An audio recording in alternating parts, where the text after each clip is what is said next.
성도님들, 예전에 내비게이션도 없던 시절, 당시 이제 모시던 담임 목사님께서 대신방을 하실 때 이제 일화가 있습니다.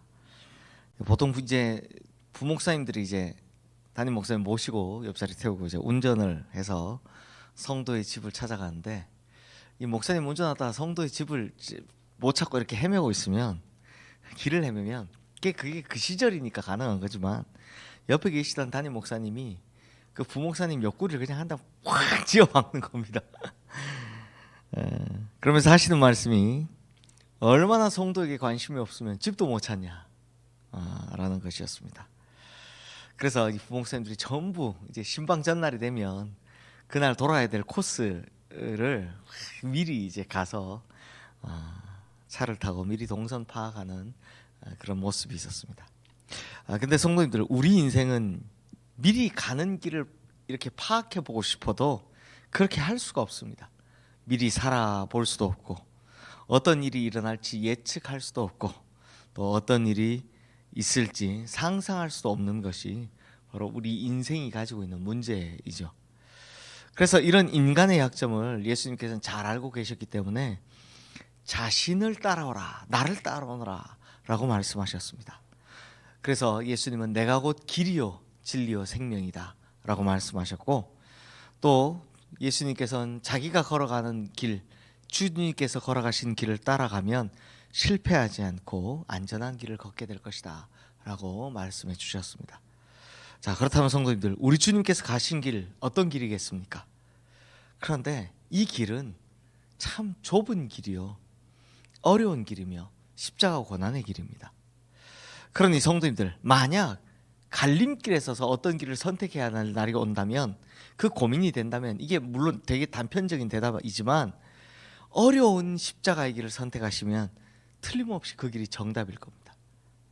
지금 고난과 십자가의 길을 걸어가지만, 그러나 마지막에 가서는 비교할 수도 없는 영광을 얻게 될 것입니다.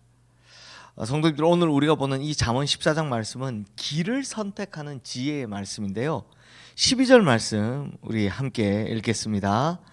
어떤 길은 사람이 보기에 바르나 필경은 사망의 길이니라. 즉, 사람이 보기에 바른 길, 사람이 보기에 좋은 길은 어떤 길입니까? 화려한 길, 넓은 길, 누구나 걷고 싶은 길이겠죠.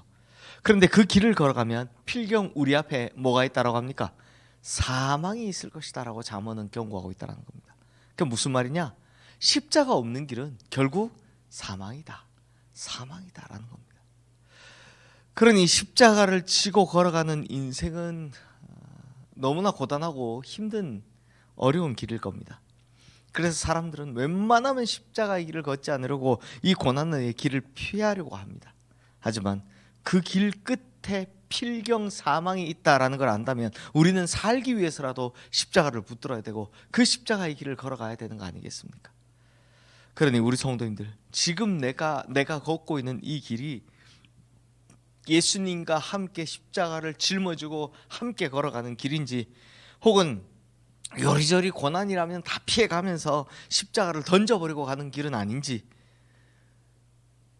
이거 우리 주님이 가장 잘 아시고 그 다음 우리가 잘 알 겁니다. 그러니 우리 인생의 길이 그 끝이 생명의 길이 되기를 주님의 이름으로 축원합니다. 그리고 잠언에선 이게 구체적으로 그 길이 어떤 길인지를 예를 들어서 하나 설명하고 있는데요, 우리 1절 말씀 함께 읽어보겠습니다. 지혜로운 여인은 자기 집을 세우되 미련한 여인은 자기 손으로 그것을 허느니라.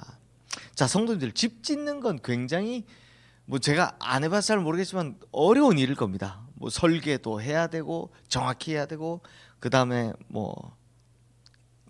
사람도 잘, 인부들도 잘 사야 되고, 그 다음에 집을 지어가면서 감리도 잘 해야 되고, 하여튼 건축에 대한 어느 정도의 지식을 가지고 있어야 이걸 할 겁니다. 하지만 성도님들, 건물로서 집 짓는 것보다 더 어려운 일이 뭡니까? 집, 즉 가정을 세우는 겁니다. 가족 구성원 한 사람 한 사람을 바르게 세워가는 일, 이건요 집을 짓는 것과 비교할 수 없을 정도로 어려운 일입니다.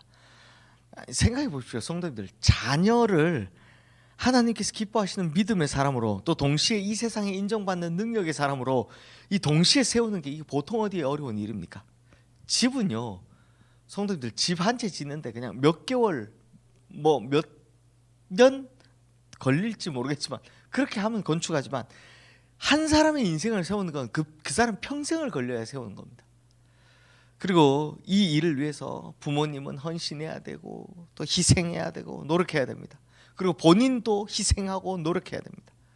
그래서 잠언에선 십자가의 길을 걸어가는 구체적인 예로 뭘 들고 있냐? 바로 가정을 세우는 일을 예로 들고 있는 겁니다. 반면 가정을 세우는 희생과 헌신을 내팽개치면 그건 어떻게 되겠습니까? 그 가정은 무너지겠죠. 마찬가지입니다. 십자가의 고난의 길을 걸어가지 않는 사람을 바로 가정을 허무는 어리석은 사람과 같다라고 이야기하고 있는 겁니다. 자, 이번에는 8절 말씀 함께 읽겠습니다. 슬기로운 자의 지혜는 자기의 길을 아는 것이라도 미련한 자의 어리석음은 속이는 것이니라. 자, 슬기로운 자의 지혜는 자기의 길을 아는 것이다 라고 하고, 미련한 자는 그렇지 못하다 라고 하죠. 근데 성도님들, 우리는 이제 어렴풋이 알고 있습니다. 신앙생활 대부분 다 오래 하셨잖아요. 그러다 보니 지혜로운 길이 어떤 길인지, 십자가의 길이 어떤 길인지 대부분 다 어렴풋이는 알고 있습니다.